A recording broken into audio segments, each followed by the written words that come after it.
Ya, Bu. Oke. Assalamualaikum. Apa kabar semuanya? Waalaikumsalam. Alhamdulillah baik, Bu. Alhamdulillah, baik Bu. Pertemuan ini pertemuan keempat untuk mata kuliah manajemen perbankan. Ya, Indar ya. Ya Bu. Berarti hari ini kita membahas tentang sumber-sumber dana perbankan. Itu rename tuh. Andika Dewi ya. Dewi ya. Hadir Bu. Maaf Ya. Bu, lagi di jalan di depan kampus. Iya, bisa di rename namanya. Iya Bu. Iya. Namanya Dewi aja ya, Dewi. Aduh, di ini dulu ya.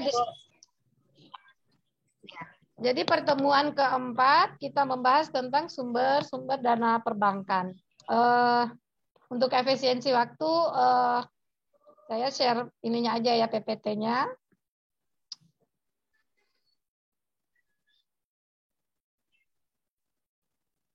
Kelihatan ya?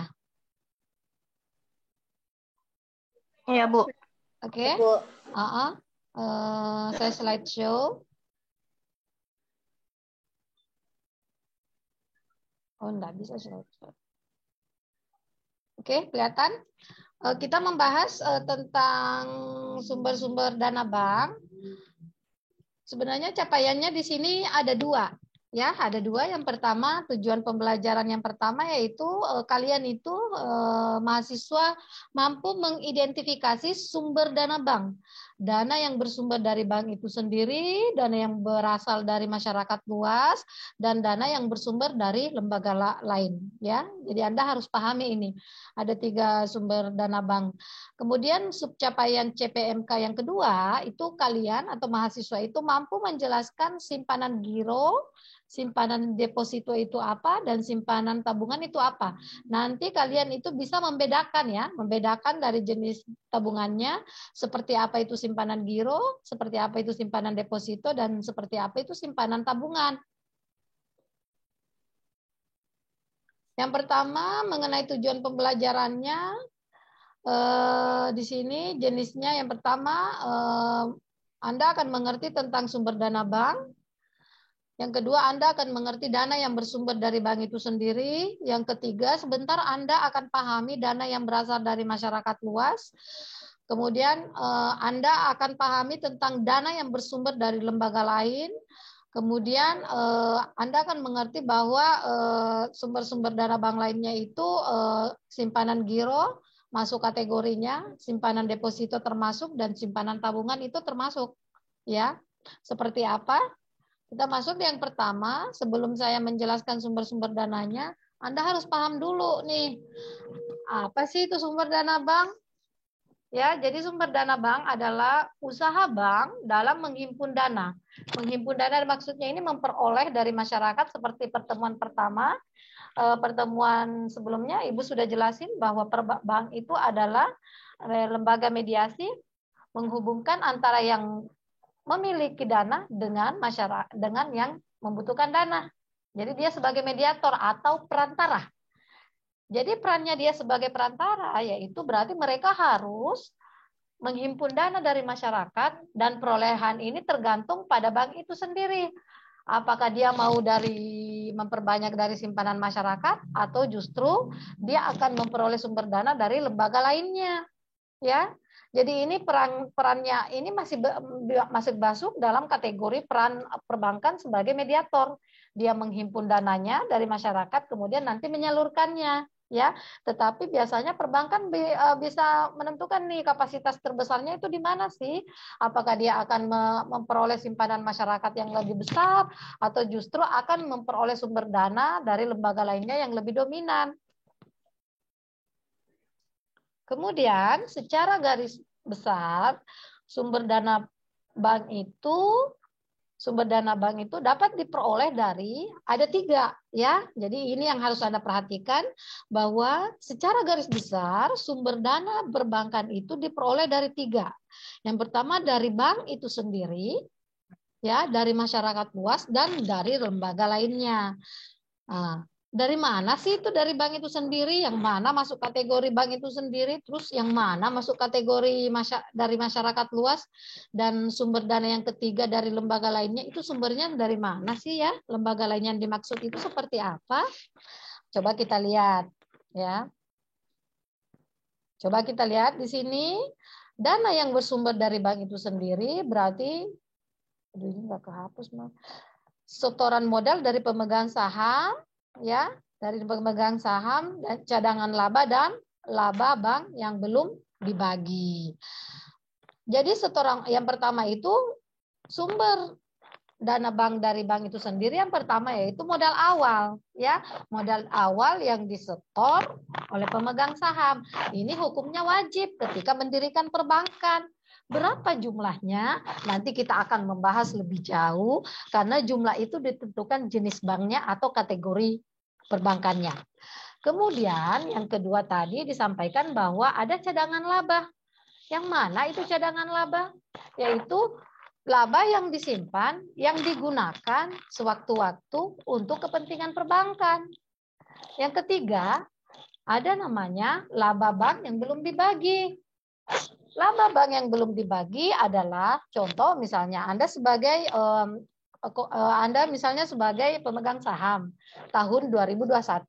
Anda dapat keuntungan nih 10 juta, tapi Anda tidak mengambil keuntungannya. Untuk apa? Untuk dijadikan modal lagi. Atau memang belum dibagikan karena belum waktunya. Jadi itu akan menjadi sumber dana perbankan, ya. Dia masuk kategori dan dari sumber dana dari bank itu sendiri, yaitu laba yang ditahan. Kemudian yang kedua dari masyarakat luas. Kalau dari masyarakat luas itu terbagi menjadi 3. Dana yang bersumber dari masyarakat luas. Siapa yang punya simpanan di sini? Semua punya simpanan? Pastilah ya, punya kiriman dari orang tua ya. Punya? Indra punya? Ya, Nurul? Dia jenisnya apa? Tabungan apa deposito? Tabungan biasa. Bu. Iya, tabungan biasa ya. Biasanya kalau yang masih muda itu tabungan karena masih terbatas kiriman dari orang tua, kecuali yang sudah kerja. Ya, jadi dana yang bersumber dari masyarakat luas itu adalah simpanan giro, simpanan tabungan, dan dana yang bersumber dari lainnya. Ya, jadi ada tabungan-tabungan jenis lainnya.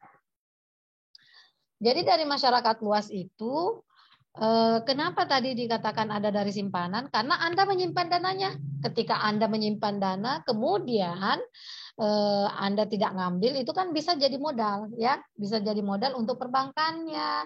Kemudian berikutnya dana dari lembaga lainnya. Yang mana sih itu dana dari lembaga lainnya? Sebenarnya kalau dana dari lembaga lainnya itu ada banyak jenisnya. Ya, yang pertama ada bantuan likuiditas Bank Indonesia atau BLBI. Ini biasanya muncul ketika perbankan itu lagi ngos-ngosan atau seperti saat ini. Siapa yang dapat di sini mungkin orang tuanya punya usaha UMKM kemudian dibantu sama pemerintah saat ini. Ada? Kemarin yang sempat ngomong itu ada si Indar ya, dapat bantuan, dapat pendanaan kredit mudah. Itu seperti itu. Jadi ketika Anda dalam kondisi misalnya krisis, ya, BLBI datang untuk membantu perbankan. Disalurkanlah dana untuk membantu mendukung agar perbankan itu tidak kolaps. Atau dia likuiditas. Apa itu likuiditas? Kemampuan membayar utang jangka pendek. Yang mana sih itu utang jangka pendek? Utang jangka pendek itu misalnya gaji, listrik, itu likuiditas. Dia harus liquid, harus mampu membayar utang gaji karyawannya, harus mampu membayar listriknya, harus mampu membayar beban air, beban telepon. Kemudian pinjaman antar bank. Ya, dana yang bersumber dari lembaga lain, pinjaman antar bank atau call money. Biasanya call money ini sifatnya sementara, 7 hari, 1 minggu, perbankan. Sama seperti kalian mungkin di antara, kiriman saya belum datang. Pinjam, bisa pinjam 7 hari misalnya, seperti ini ya, pinjaman call money. Kemudian pinjaman dari bank luar negeri. Sama istilahnya, cuma dari perbankan luar negeri. Yang terakhir surat berharga pasar uang. Surat berharga pasar uang adalah surat-surat yang surat bentuk pengakuan hutang oleh bank, kemudian dia perjualbelikan. Ya, jadi dia perjualbelikan. Jadi memang ada berbeda-beda sumber dana perbankan. Dominannya di mana tergantung perbankannya. Sebelum kita masuk sub materi kedua, ada pertanyaan? Saya stop share dulu ya sebelum sebentar kita ini lagi. Kita masuk tanya jawab dulu sebelum masuk di sub keduanya ya, biar nggak lupa. Coba silakan. Saya, Bu. Silakan Ayu Sahara, ada pertanyaan? Mau katanya, Bu, kenapa sumber dana bank itu berbeda-beda? Oke. Nice. Kenapa dia berbeda-beda? Karena kemampuan perbankan juga berbeda, ya. Contoh misalnya ada yang bisa buka warung, warungnya modalnya cuma 10 juta. Ada yang bisa buka warung justru modalnya cuma 1 juta. Ya kan? Berarti yang kira-kira butuh dana lebih besar yang mana? Yang 1 juta apa 10 juta? Yang 1 juta kan masih butuh dana. Karena dia masih butuh dana berarti dia harus mencari dari sumber lainnya. Ya, karena modalnya mungkin dia butuh tumbuh, butuh berkembang, tetapi karena dana yang dia punya tidak banyak, berarti dia harus mencari sumber dana bank lainnya supaya bisa tumbuh dan berkembang atau memenuhi permintaan misalnya kredit. Ya, jadi dia di situ menggunakan sifat mediator perbankan, peran mediator yaitu menghubungkan antara yang punya dana dengan yang butuh dana. Paham sampai sini, Ayu? Oh Bisa iya, Bu. ya, Ayu. Pindar, bisa? Iya, Bu.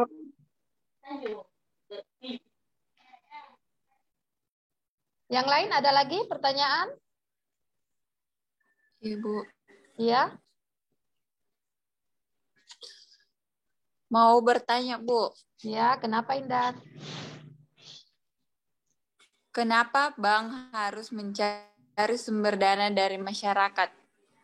Ya, karena begini, daripada masyarakat numpuk uangnya ditaruh di celengan di rumah dimakan rayap, ya, ditaruh di rumah dimakan rayap atau dicuri adiknya, mending ditaruh di bank kan? Makanya perbankan itu harus mencari sumber dana dari masyarakat supaya ada di situ peran intermediasinya, ya, bahwa masyarakat yang punya dana daripada disimpan tidak dimanfaatkan lebih baik, ya, lebih baik, alangkah baiknya kita memberikan kesempatan untuk yang membutuhkan dana memberikan pinjaman. Yang kedua, kenapa? Karena itu tadi perbankan itu butuh dana untuk menyalurkan kredit. Kenapa? Karena keuntungan perbankan itu dari penyaluran kredit. Tingkat suku bunga kredit, ya. Jadi kalau semakin banyak jumlah dananya, kemudian semakin banyak jumlah yang disalurkan, berarti keuntungannya akan lebih besar. Tapi kan dia juga harus bayar bunga yang nabung, ya kan? Tetapi kan ada selisih. Jadi kenapa itu tingkat suku bunga kredit harus selalu lebih tinggi daripada tingkat suku bunga tabungan. Itu sudah wajib itu. Kenapa? Karena selisihnya itulah yang menjadi keuntungan perbankan sebagai mediator perannya perbankan. Ya, jadi dia harus memperoleh dana dari masyarakat. Yang pertama, karena untuk menyalurkan jumlah kredit dia membutuhkan dana yang lebih besar. Yang kedua, sebagai perantara menghubungkan antara yang punya dana dengan yang memiliki dana dengan yang membutuhkan dana. Yang ketiga adalah untuk menjaga kestabilan. Ini sebenarnya peran Bank Indonesia di sini untuk menjaga kestabilan antara supply and demand itu terpenuhi. Jangan sampai uang numpuk tetapi tidak digunakan. Itu akan mempengaruhi kestabilan, ya, kestabilan perekonomian. Sebelumnya kita sudah bahas di peran Bank Indonesia, ya. Saya kira cukup ya untuk subtema ini. Ada lagi ya? Ada lagi? Sebelum kita lanjut ke subtema berikutnya. Jadi sudah paham ya? Sumber dana bank itu dari mana saja sudah paham ya? Ya, Bu. Dari mana saja masih ingat tadi? Dari mana saja? Yang pertama dari mana? Dari masyarakat, kemudian dari dana sendiri, ya. Kemudian yang ketiga dari lembaga lainnya. Lembaga lainnya seperti BLBI tadi, bantuan BLBI atau call money dari perbankan lainnya yang memberikan pinjaman sementara atau dari perbankan luar negeri, ya, perbankan luar negeri. Ya. Oke, saya kira cukup. Kita lanjut ke subtema berikutnya tentang simpanan, tabungan, dan deposito. Ya.